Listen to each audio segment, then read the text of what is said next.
Bonjour, c'est l'heure de vie de couleur.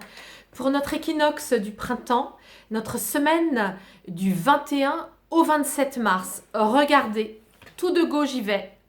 Eh bien oui, c'est une semaine sentimentale. Sentimentale à tout point de vue, parce que nous avons également le rose. Regardez comme c'est printanier. Nous avons beaucoup de chance. Alors à quoi cela correspond-il?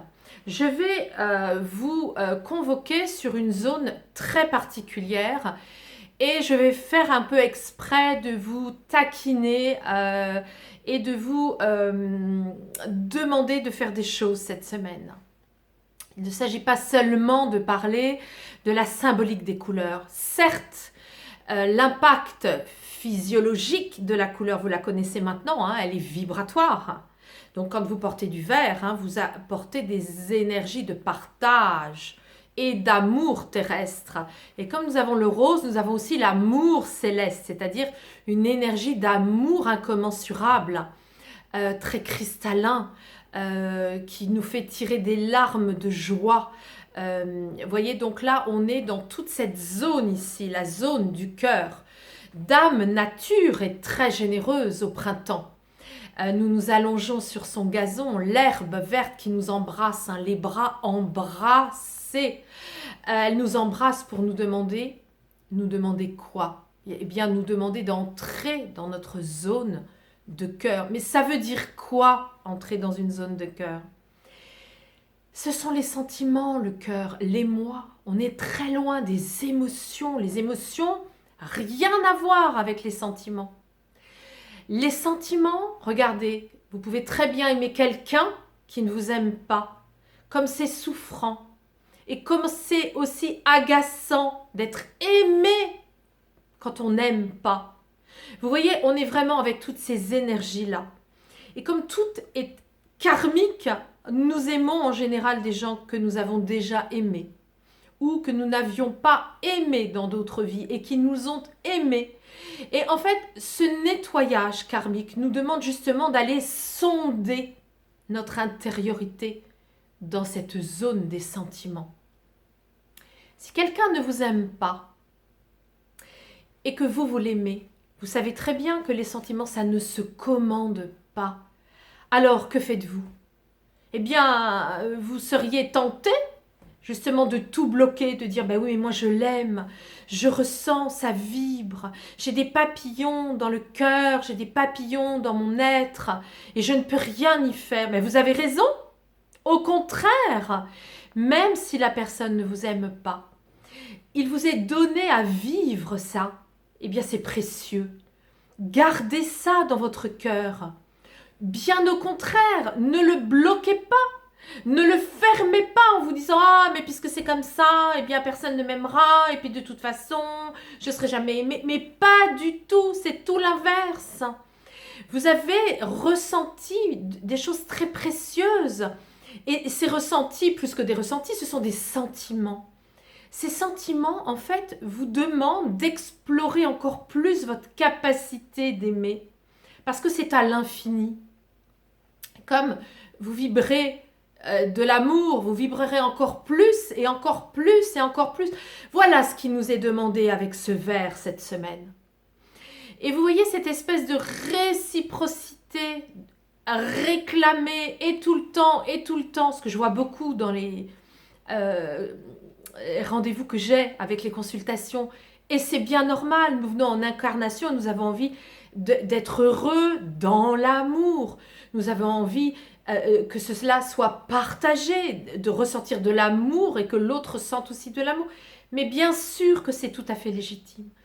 Mais tout cela est prévu par notre âme.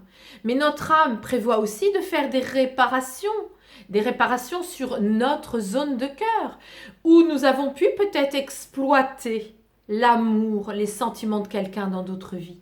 Et donc dans cette vie, nous devons repasser par cette épée. Moi j'appelle ça des travaux pratiques. Ils ne sont pas si inconscients que ça. On le sait puisqu'on sent tout de suite quand c'est karmique. Et souvent d'ailleurs, hein, les relations fortes qu'on traverse, ce sont des relations qu'on a déjà connues souvent. Hein, ce sont des intrications karmiques. Donc vous voyez, cette semaine, c'est une semaine d'amour. Donc, convoquez l'amour. Et quand vous êtes agacé par ça, si vous êtes par exemple aimé par quelqu'un que vous n'aimez pas, eh bien laissez, accueillez, regardez ce que ça fait plutôt que de tout bloquer et de hop, faire un mur et enfermer les sentiments. Alors, pour ce qui concerne le deuxième jeu de cartes, nous avons aussi des cartes très intéressantes. Nous avons la première qui est le vitrail. Alors, on n'est pas dans quelque chose de religieux, non, pas du tout. Ici, il s'agit simplement de se réaccorder avec de la géométrie sacrée que nous proposent les vitraux dans les églises. Hein.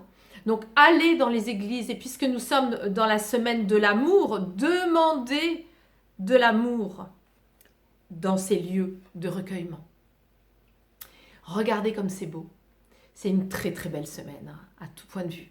Ça, c'est le Nautilus. Alors, pourquoi est-ce que j'ai voulu, dans ce deuxième jeu de cartes, montrer le Nautilus? Eh bien, tout simplement parce que, regardez, je l'ai ici. J'ai demandé à mon illustrateur de le configurer sur le nombre d'or. Regardez ce Nautilus.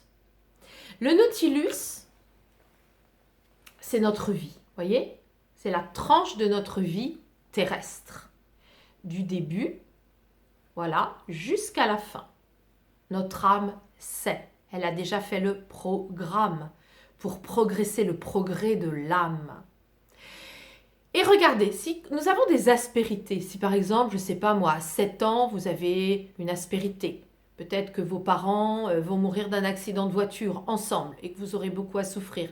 Cette aspérité, voyez, dans l'épaisseur du Nautilus, hein, eh bien, elle viendra toucher dans cette épaisseur quelque chose que vous aviez à travailler et qui va faire résonance avec un ancien karma, etc., etc. Donc, cette semaine, nous avons une très, très belle, voyez, très, très belle invitation à regarder que tout est karmique, je vous l'ai dit, et que plus vous serez dans l'amour terrestre et l'amour céleste, eh bien, plus vous allez progresser dans votre progrès de l'âme, dans votre programme d'âme. De toute façon, tout est écrit. Même si vous avez votre libre arbitre, vous avez le libre arbitre d'y aller vraiment et franchement et de l'accepter, comme vous avez aussi celui de dire « Oh là, finalement, je me suis lancé trop de défis, ça va être trop compliqué et je ne vais pas pouvoir ». C'est tout à fait possible, ça aussi. Hein. Mais ce que je veux vous dire, c'est que plus vous convoquerez les couleurs, qui sont justement des vibrations et en même temps des messages inconscients de votre âme, plus vous réussirez à réaliser votre progrès d'âme. Donc, pour résumer cette semaine, une semaine magnifique. Une semaine d'amour terrestre et céleste. Aimez-vous. Aimez vos parents, aimez vos enfants, aimez votre famille d'âme, aimez sans frein, sans condition. En plus, vous serez aidé par les êtres de lumière pour soutenir cette magnifique énergie de partage. Partagez dans le cœur. Et puis, vous avez ici l'invitation à aller justement dans des églises pour bénéficier des bonnes vibrations, des géométries sacrées. Et voyez, tout cet amour, ça va se répercuter sur l'ensemble du monde. Et nous en avions grandement besoin en ce moment. Voilà, je vous souhaite une excellente semaine, une semaine toute printanière. Et je vous dis à la semaine prochaine sur www.viddecouleur.fr avec un S à vie et un S à couleur.